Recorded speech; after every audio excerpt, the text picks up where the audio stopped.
안녕하세요. 올해 32살 되는 여자입니다. 결혼한 지는 올해 햇수로만 3년 차가 되네요. 대학교 때는 음악 관련된 쪽 전공을 했어요. 레슨실을 빌려서 제가 편한 시간에 강의하는 식으로 일을 하고 있고요.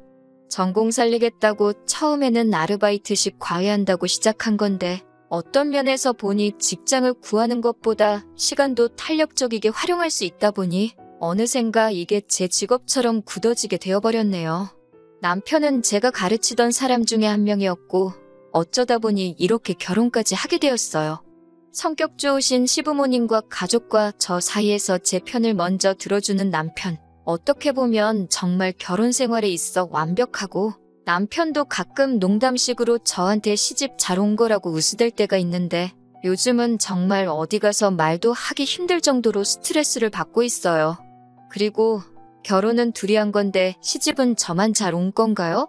반반 결혼했고 결혼할 때 어디 돈 한 푼 받은 것도 없는데 요즘 스트레스 받을 때마다 남편이 그런 식으로 웃으대던 거 생각하면 괘씸해서 더 화가 나네요. 완벽까진 아니지만 아무 걱정이 없어 보이는 결혼 생활이었지만 결혼 전부터 문제가 하나 있었어요. 정말 더할 나위 없이 다 좋았지만 신우자리가 조금 별로였습니다.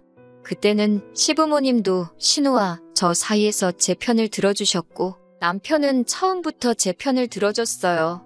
내 편이 이렇게 많은데 제가 결혼해서 신우랑 살 것도 아니고 신우 때문에 제 인생이 꼬여버릴 거라고는 생각조차 하지 못했었거든요. 신우는 저보다 한 살 아래인 남편과 연년생으로 따지고 보면 저랑은 나이가 같습니다. 처음 시부모님께 인사드리러 갔을 적에 남편은 이미 저한테 지 누나가 제정신이 아니니 조심하라고 경고 아닌 경고를 해주더라고요. 누나가 성격이 좀 유별나서 그러니 저한테 시비를 걸 수 있다고요. 제가 사람 가르쳐주는 일 오랫동안 해오면서 저도 여러 사람 만나봤고 그중에 진상들도 참 많았거든요. 그래서 솔직히 정신 나간 사람들 상대하는 게 무섭지는 않았어요. 걸어오는 싸움도 피하는 타입이 아닌데 남편 말에 신우가 성격이 이상한 건 시부모님도 알고 계시니? 괜히 신우랑 싸워서 시부모님 입장 난처하게 하지 말고 저보고 참아달라고 사정사정 하는데 저보고만 참으라고 하니 서운했는데 실제로 신우를 만나니 그렇게 말한 이유가 이해가 갔습니다. 정말 제가 본 사람 중에 으뜸이라고 해도 될 정도로 진상이었어요. 이미 제가 문을 열고 시댁에 들어온 순간부터 어디 한번 걸려만 봐라 하는 눈빛으로 쳐다보고 있었습니다. 결혼 전부터 남편과 저는 애초에 양가 도움 없이 우리끼리 결혼을 하자고 이야기가 된 상태였어요. 양가 부모님 모두 노후 대비가 끝나 있던 상황이지만 당장 목돈을 마련하기에는 여유자금이 부족한 공통점이 있었거든요. 뭘 더 해주신다면 감사히 받을 생각이었고 친정에서도 시댁보다 더 해주면 더 해줬지 절대 모자라게 하지는 않으실 거라고 하셨기 때문에 엄청난 걸 바라거나 하지는 않았습니다. 대화 중 화제가 자연스럽게 결혼 후에 살게 될 집에 대한 이야기로 넘어갔어요. 시부모님이 경기도 외곽의 노후 대책으로 사놓은 아파트가 있는데 워낙 외진 곳이라서 재미도 못 보고 있다고 그 집에 신혼집을 차리라고 하기에도 출퇴근하기 영 그런 지역이다 보니 그 말도 못하겠다고 하십니다. 마음은 이만큼 해주고 싶은데 못 해주신다는 말을 돌려서 하시는 거라 단번에 이해를 했어요. 애초에 남편과는 그렇게 하기로 정했기에 서운하거나 하는 마음 따위는 들지도 않았습니다. 그런 말이 기분 나쁠 거 하나 없이 차라리 솔직하게 말해주신 게 감사할 지경이었죠. 저희도 애초에 양가 도움 없이 하려고 했다는 대답을 드리려던 찰나에 신우가 입을 열었습니다. 가족의 일원이니 발언권이 아예 없다고 하기는 조금 그렇지만 분명 신우가 끼어들 자리가 아닌데 입을 여니 살짝 의아했어요. 그런데 신우 입에서 나오는 말을 들으니 어이가 없는 걸 떠나 어처구니가 없더군요. 남편과 저를 쟤네들이라고 동시에 싸잡아서 낮춰 부르고는 시부모님 앞에서 어디 동네 유치원생도 안 부릴 땡깡을 부리기 시작했어요. 쟤들한테 그 집을 준다고 하면서 그러면 지금 살고 있는 서울집은 자기를 주는 게 맞다고 하는 겁니다. 맨날 아들만 저렇게 챙겨준다고 첫째가 버젓이 시집도 안 가고 있는데 둘째 먼저 결혼시키는 콩가루 집안이 세상에 또 어딨냐고 입에 아주 개거품을 물면서 말이에요. 신우가 시집 안 간 게, 아니 못 간 게 그 누구의 탓도 아니고 지 탓인데 그걸 가지고 차별대운에 모내하면서 저러고 있으니 아주 꼴불견이었어요. 집도 시부모님께서 저희를 준다고 하신 것도 아니고 마음이 그렇지만 현실이 어쩔 수 없다고 사과하는 말이나 다름없었는데 그 집을 쟤네만 주고 자기는 아무것도 안 주기만 해보라고 그랬다간 지금 당장 이 자리에서 콱 혀를 깨물어 버리겠다고 하는 겁니다. 자기 죽는 꼴 보고 싶지 않으면 알아서 잘하라며요. 신우가 난리법석 떠는 꼴을 보고 있으니 남편이 저한테 미리 경고한 게 무슨 말인지 딱 알겠더라고요. 성질이 더러운 게 아니라 저건 그냥 미친 사람이잖아요. 자리가 자리이니만큼 시부모님도 제 얼굴 보기가 그랬는지 신우한테 그 이야기는 나중에 하라고 핀잔을 주시더라고요. 그런데 신우는 오히려 그 말에 폭발을 해서 꽥꽥 비명을 지르면서 바닥에 대굴대굴 굴러다니기 시작했어요. 제가 사회생활 하면서도 여러 사람 봤지만 진짜 이 정도로 철저하게 사람이 미치면 이렇게 되는구나 싶었던 게 신우가 처음이었습니다. 집이 난장판이 돼가기 시작하니 제가 그 꼴을 보러 여기까지 왔나 싶어서 대화를 빨리 마무리 짓기 위해 입을 열었습니다. 집은 안 주셔도 상관없고 애초에 우리 둘이서 준비하려고 했다고요. 정작 중요한 이야기는 시작도 못했는데 이미 신우 때문에 분위기가 개판이 되는 바람에 첫 인사드리는 자리는 그렇게 끝나버리고 말았어요. 그렇게 저도 상황이 일단락된 줄로만 알았습니다. 그런데 그 다음 날 제 번호는 어떻게 알아낸 건지 처음 보는 번호로 전화가 왔길래 받아보니 신우더라고요. 그러더니 전날 있던 일을 가지고는 아주 자기가 우스워 보이냐고 하면서 성질을 내더라고요. 머리는 폼으로 달고 다니냐고 생각이란 걸 좀 하라고 하더라고요. 제가 누굴 우습게 봤냐고 하니 제가 시부모님이 집을 준다는 말에도 사양을 하면서 자기들은 세상 둘도 없는 효자가 되고 자기는 부모 재산 노리는 불효자로 만들었다는 겁니다. 그건 누가 봐도 제가 그렇게 만든 게 아니고 현실이 그렇지 않느냐고 비아냥댔지요. 말이야, 손이 신우지. 나이도 저랑 같고 남편의 누나만 아니면 그냥 제 또래의 여자잖아요? 예의는 신우가 없는 건데 어깃장을 부리니 저도 인내심에 슬슬 한계가 오더라고요. 언제까지 시부모님 등골 파먹을 생각하지 말고 독립할 생각을 하라고. 그리고 그 아파트는 시부모님 재산이니 두 분이 알아서 하실 문제고 정 탐이 나거든 나는 관심 없으니까 시집갈 때 한번 물어나 보라고 하고 전화 끊어버렸습니다.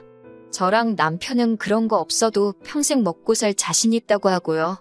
한마디 하려고 전화했는데 역으로 한 소리를 들으니 분했는지 전화가 계속 걸려오더라고요. 곧바로 전화번호 차단해버리고 남편한테 연락했죠. 너네 누나한테 전화 안 오게 하라고요. 남편이 자초지종을 듣자마자 한숨을 푹 쉬더군요. 이야기 들어보니 저 돌아가고 난 다음에도 집에서 저보고 아주 아랫사람들 자세가 안 되어 있다고 하면서 모가지가 뻣뻣한 거 보라고 시집만 한번 와보라고 자기가 정신머리를 아주 뜯어고치겠다며 울음장을 놓았답니다. 그리고 이어서 그날 저녁에는 시부모님한테까지 전화가 왔어요. 미안하다고 하시더라고요. 신우가 옛날부터 욕심이 그렇게 많았고 자기가 잘 따라오지 못하고 동생이 잘 아는 걸 가지고 자기 탓을 안 하고 시부모님이 동생만 편애한다는 식으로 받아들였다네요. 신우한테 투자를 더하면 더했지 절대로 덜 한 적 없다고 하시는데 지가 못해놓고 왜 그러는지 모르겠다고 하시면서요. 잘 풀린 동생을 보니 자격지심에 질투를 하는 거라고 저보고 이해를 해달라고 하더라고요. 신우 시집 보내기 위해 자리를 백방으로 알아보고 계시고 신우도 딴 집으로 시집 가게 되면 출가회인의 마음을 역지사지로 생각하지 않겠냐고 하면서 저보고 참아달라고 말입니다. 저대로 시집 보내면 일주일도 안 돼서 반품당할 거라는 말이 목끝까지 차올랐지만 그냥 있었네요. 신우가 저러는 걸 제가 참아야 할 이유는 없었지만 직접 전화하셔서 사과까지 하셨는데 그렇게 하겠다 했습니다. 하지만 한편으로는 신우가 저렇게 된 게 뭐든지 오냐오냐 해주고 넘어가준 시부모님 탓이 가장 크지 않을까 생각했어요. 반대로 남편도 시부모님도 신우가 저러는 게 억지인 거 알고 제 기분을 헤아려 주려고 노력하시니 말만 저렇게 하고 아무 힘도 없는 신우 때문에 제가 결혼까지 포기할 이유는 없다고 생각했습니다. 어차피 결혼하면 남편이랑 살지 신우랑 사는 게 아니니까요. 나중에 알았는데 신우가 또 우리들 결혼시키면 혀를 깨물겠네 어쩌네 하면서 또 난리를 쳤나 봅니다. 이쯤 되니 신우가 죽겠다 하는 게 실제로 행동에 옮길 자신은 없고 그렇게 하면 시부모님이 한 수 접어주고 지가 원하는 대로 해주니 일이 안 풀리면 버릇처럼 쓰는 말이라는 걸 알게 되었어요. 신우는 제가 예상한 대로 저희 결혼 생활에 아무런 문제가 되지도 않았습니다. 오히려 저희가 시부모님께 용돈을 드리면 시부모님이 저희 가고 나서 그 돈을 신우 쓰라고 주셨던 것 같아요. 그러니까 저희가 시댁에 찾아오는 게 싫어도 반대도 못하고 끙끙대고만 있었겠죠. 제가 힘들게 번 돈 신우 좋으라고 계속 드리기는 싫으니 이 사실을 알고 난 다음부터는 돈이 아니라 선물로 가져다 드렸네요. 그래도 염치는 조금 남아있는지 제가 선물 싸올 때마다 얼굴 표정이 썩어가지고는 아무 말도 못하고 발을 동동 구르는 꼴을 보는 재미가 참 쏠쏠했습니다. 코로나 터지면서 저 같은 경우에는 하던 일에 타격이 조금 있었습니다. 내순실 구하기도 힘들어지고 해서 한동안 일을 못하게 되었어요. 원래는 자녀 계획이 결혼하자마자 최대한 빠르게였는데 직구하는데 저금을 많이 사용했다 보니 1년에서 2년 정도는 더 모아놓고 아이를 갖는 게 더 좋겠다는 생각이 들었습니다. 좋을 거 하나 없는 나날이 계속되었는데 그나마 환영할 만한 소식이 하나 들려왔으니 그게 바로 신우의 결혼 소식이었습니다. 신우가 난데없이 결혼할 사람을 데리고 온다고 하여 저희도 부랴부랴 시댁으로 향했습니다. 그런데 분위기가 영 좋지가 않더라고요. 시부모님 앞에 웬 남자가 납작 엎드려 있고 그 인자하신 시부모님마저도 이 상황을 뭐라고 해야 할지 모르겠는지 고개를 돌려 애써 상황을 외면하려 하셨어요. 상황 파악을 하고 나니 시부모님 심정이 이해가 가더라고요. 결혼한다고 데리고 온 남자가 이제 막 군대 다녀온 22살짜리 대학생이었으니 말입니다. 아무리 사랑의 나이도 국경도 없다지만 이건 좀 아니다 싶었어요. 남자 쪽에서는 신우의 뭘 보고 저렇게 결혼을 하려고 무릎까지 꿇었나 싶었는데 알고 보니 속도 위반이었네요. 어린 나이에 그래도 책임져 보겠다고 저러고 있는 게 장하기는 했는데 솔직히 모아놓은 거 하나 없이 평생을 백수로 살아온 신우에 이제 막 군대 다녀온 22살짜리 애송이가 결혼해서 얼마나 행복하게 잘 살겠어요? 그렇다고 양쪽 집이 평생 일 안 해도 놀고 먹을 수 있을 만큼 부잣집도 아닌데 말이죠. 시부모님도 신우 결혼해서 독립시키는 게 평생의 소원이라고 하셨는데 절대로 이런 식의 결혼은 아니었을 거예요. 그래도 신우가 죽어도 이 남자랑 결혼을 하겠다고 하니 자식에게는 부모 없다고 신우가 행복하다면 그걸로 된 거라고 결혼을 위해 지원을 아끼지 않기로 결심을 하셨답니다. 남자 쪽에서 시부모님이 결혼을 포기하게 만들려고 내건 어이없는 조건들도 시부모님이 살고 계신 집을 신우한테 주면서까지 전부 다 맞춰주려 애를 쓰셨어요. 덕분에 시부모님은 강제로 노후 대비책인 경기도 집으로 이사를 나가게 되셨죠. 아직 아버님이 일을 하고 계셔서 거기서 서울까지 출퇴근하셔야 하는데 왕복으로 3시간씩 걸린다니 제가 다 마음이 안 좋더라고요. 그만큼 이 결혼을 하고 싶어하는 건 온 세상의 신우 단 한 명뿐이었을 거예요. 아무리 좋은 게 좋은 거라지만 더 늦어버리면 돌이킬 수도 없으니 잘 생각하라고 말했죠. 저는 진심 어린 조언이었는데 신우는 저보고 자기가 시부모님 서울집을 받게 되니 그게 배 아파서 그러냐고 비아냥대더군요. 그래서 그냥 말을 말자 싶었습니다. 신우는 신우 인생이 있고 나는 내 인생이 있으니 나만 잘 살면 된다고 생각했어요. 신우가 집이 생기니까 세탁기는 어딨게 좋네. 에어컨은 어딨게 좋네. 남편한테 쉴 틈 없이 연락을 하더라고요. 남편도 누나가 결혼하니 뭐 하나 해야 하는 거 아니냐 제 눈치를 보길래 제가 남편 보는 앞에서 나무로 된 빨래판이랑 선풍기 하나 사서 보내줬습니다.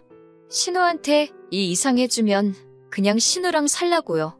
신우도 그 물건들 받고 나서 장난하냐고 하면서 저한테 전화를 해서 성을 부렸는데 그때 저랑 대판 싸우고 영 끊고 지내겠다 해서 저도 그러자 했습니다.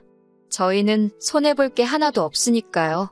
아무튼 없는 형편에 시부모님이 이리 끌고 저리 끌고 해서 남자 쪽 집안 요구를 다 맞춰줬다고 합니다. 그러다 지푸라기라도 잡는 심정으로 신우한테 친자검사 의뢰를 요구했다나 봐요. 신우도 꼴릴 게 없는지 아주 당당하게 응했는데 세상에, 검사 결과 그 남자가 아이 아빠가 아니라는 결과가 나왔습니다. 그날로 결혼이 파토나 버린 건 두말할 것도 없고 집도 아주 난리가 났더라나 봐요. 신우가 그때쯤 만난 남자가 한두 명이 아니었나 봅니다. 그 중에서 제일 잘난 놈을 골라 그 남자를 아이 아빠로 하기로 결정을 했나 봐요. 당연히 그 당시 만난 남자들이 헤아릴 수가 없으니 졸지의 애아빠는 누군지도 모르는 상황이 돼버린 겁니다. 그리고 제가 걱정한 대로 돌이키기엔 너무 늦어버린 거예요. 그렇게 신우는 엄마가 되었고요. 직장도 없고 뭣도 없는 신우가 혼자 어떻게 애를 키우겠나요? 시부모님께서 다시 합가를 하자 제안하셨답니다. 그런데 신우가 내 집에 들어와서 살 생각은 꿈도 꾸지 말라고 했다는 거예요. 시부모님이 평생을 바쳐 만든 집에 자기가 들어와 혼자 살고 있다고 그걸 내 집이라고 우기는 신우도 웃기고, 신우 눈치 보면서 자기 집에 돌아가지도 못하고 계신 시부모님도 웃겼습니다. 아직 명의 변경도 안 했는데 왜 신우 눈치를 그렇게 보시는 건지 도무지 이해가 되지 않았어요. 시부모님은 어떻게든 신우를 도와줄 생각을 하다가 뾰족한 수가 없으니 저에게 연락을 해오신 겁니다. 그런데 시어머니의 상상도 못한 발언에 정말 경악을 금치 못했네요. 신우랑 손주가 걱정돼서 잠도 못 주무시겠다고요. 신우 본인이 도움을 거절하니 어떻게 할 수도 없는데 어차피 아직 그 집이 시부모님 명의로 되어 있으니 그 집을 팔아서 저희 집 근처에다가 신우가 살 집을 구해주고 싶으시답니다. 제가 요즘 일거리가 많이 줄어서 집에 지내고 있으니 제가 수시로 드나들면서 신우를 도와주면 좋겠다고 하시는 거예요. 생각만 해도 소름이 돋더라고요. 그렇게는 할 수 없단 말씀드리니 오며 가며 힘들지 않게 집도 가까이 새로 구해줄 건데 어려운 일 아니지 않냐며 꼭 좀 부탁한다고 하시는 거예요. 신우가 저희랑 연 끊고 지낸다 했다는 말씀을 드려도 막무가내셨습니다. 그래서 저도 똑같이 막무가내로 나갔어요. 제가 신우가 싼 똥까지 치워주면서 결혼 생활을 해야 하면 차라리 저도 이혼하는 걸 택하겠다고요. 지금 남편과 저 사이에 아이도 없고 결혼도 반반 결혼했는데 아쉬울 게 전혀 없다고 말이죠.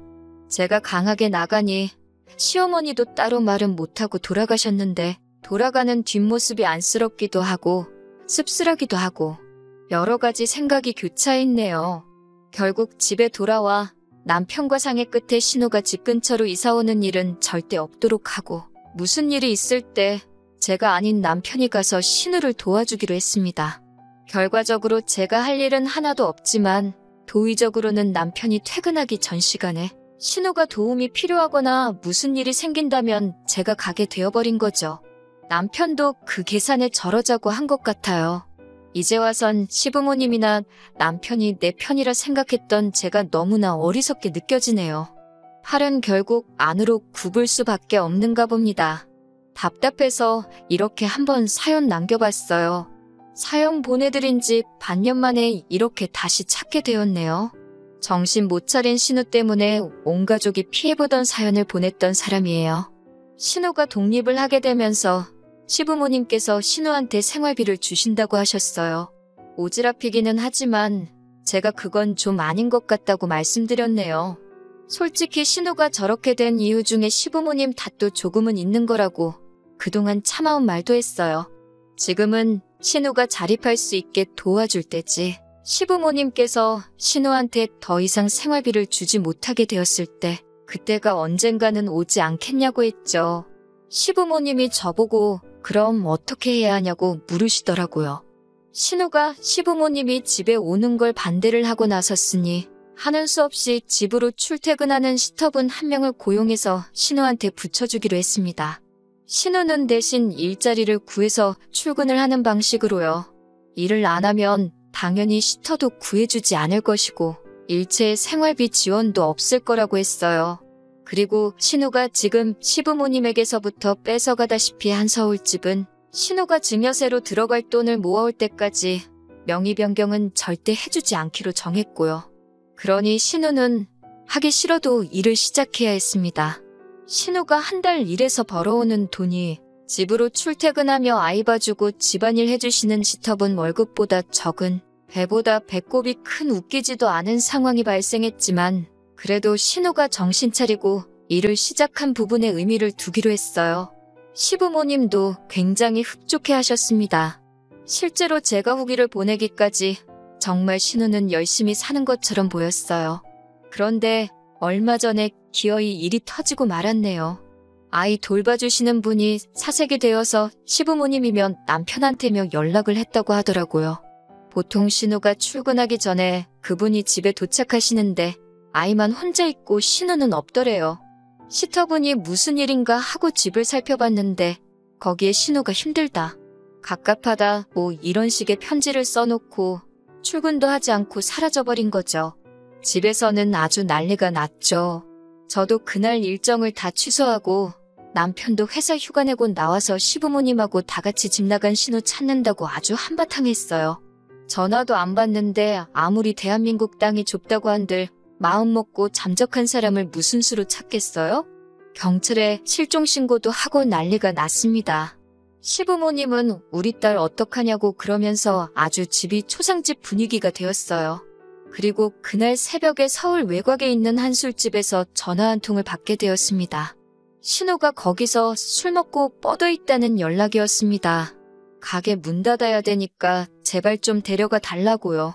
새벽에 온 가족이 차 끌고 거기로 갔더니 아주 온 가족이 걱정시킨 것과는 다르게 세상 행복한 표정으로 지집 안방인 것 마냥 퍼질러 자고 있더라고요. 사장님 말씀이 진상도 아주 이런 진상이 또 없었다고, 계산도 안 했다고 술값까지 내야 했어요.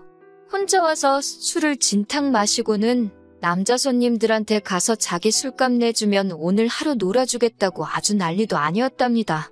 그 와중에 합석하게 된 남자들이 저 여자가 계산할 거라고 하고는 술은 또 있는 대로 마시고 주랭랑을 쳤다네요. 뭘 어떻게 마셔야지 동네 술집에서 술값이 50만 원이 나오는지는 모르겠는데 그 주랭랑을 친 테이블값까지 계산을 해줘야 했어요.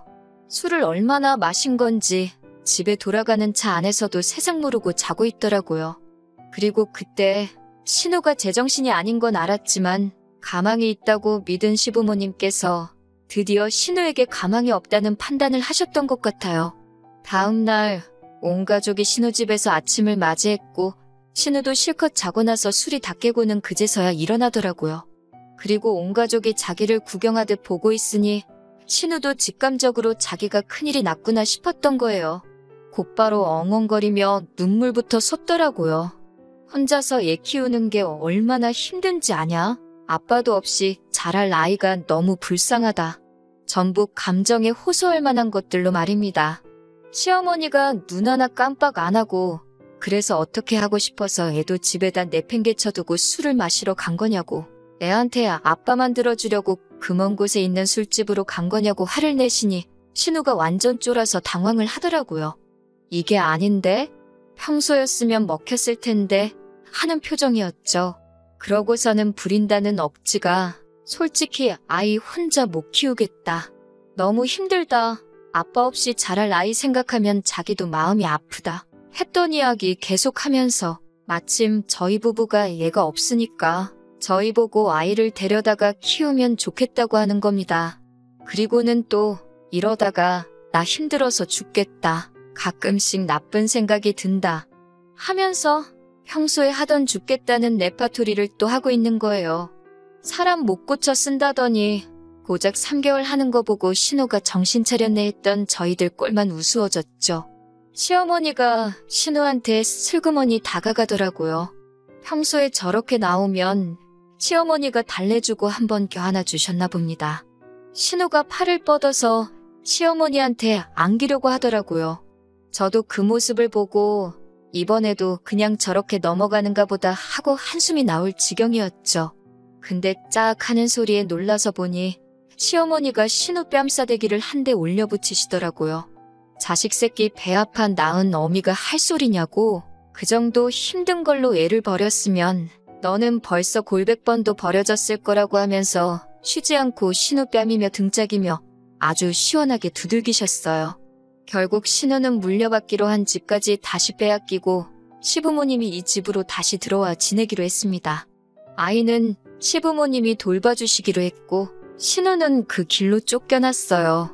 사람 돼서 살 준비가 되기 전까지 돌아올 생각 말라고. 아이는 당신들이 너가 하는 것보다 훌륭하게 키우고 있을 테니 통장에 2천만 원 채워서 혼자 살아갈 수 있다는 모습 보여주기 전까지는 이 집에 얼씬도 하지 말라고 말하고요. 신우는 시부모님 발목 붙잡고 제발 살려달라고 펑펑 울다가 시부모님이 단호하게 안 된다고 하시니 그때부터는 저한테 존댓말까지 하면서 저 좀 그 집에서 살게 해달라고 제발 좀 살려달라고 울더라고요. 제가 어머님 뜻을 어떻게 거역하겠어요. 형님 하고 거절했지요. 결국 신우는 자기 짐 챙겨서 쫓겨나게 되었어요. 시어머니가 참 어려운 결심을 하신 것 같아요. 제 말이 100번 맞다고 하면서 신우가 저렇게 된 거 다 당신 탓이라고, 내가 저렇게 키워놓고 저한테 도와달라고 해서 미안했다고 하시며 신우는 책임지고 당신이 다시 사람을 만들어 놓겠다고 하십니다. 남편 통해 신우 소식을 전해 듣고는 있는데 지금 숙식 가능한 기숙사 공장을 들어가서 열심히 돈을 모으고 있다고 해요. 아이는 잘 크고 있냐고 물어보고 보고 싶다고 하는 게 이제 모성애도 생긴 것 같은데 아직 정말 개과천선했는지는 좀 더 두고 봐야 할 일이겠죠. 시부모님도 아직 시기상조라고 신우가 많이 보고 싶지만 좀 더 지켜보고 확신이 서기 전까지는 볼 생각이 없다고 하십니다. 무엇보다도 이젠 더 이상 제가 신우 뒷바라지까지 생각하지 않고 지낼 수 있게 된 부분이 가장 마음이 후련하네요. 이제 저희 부부도 시작도 못한 자녀 계획 시작하고 다시 행복하게 살아갈 준비를 시작해야겠어요.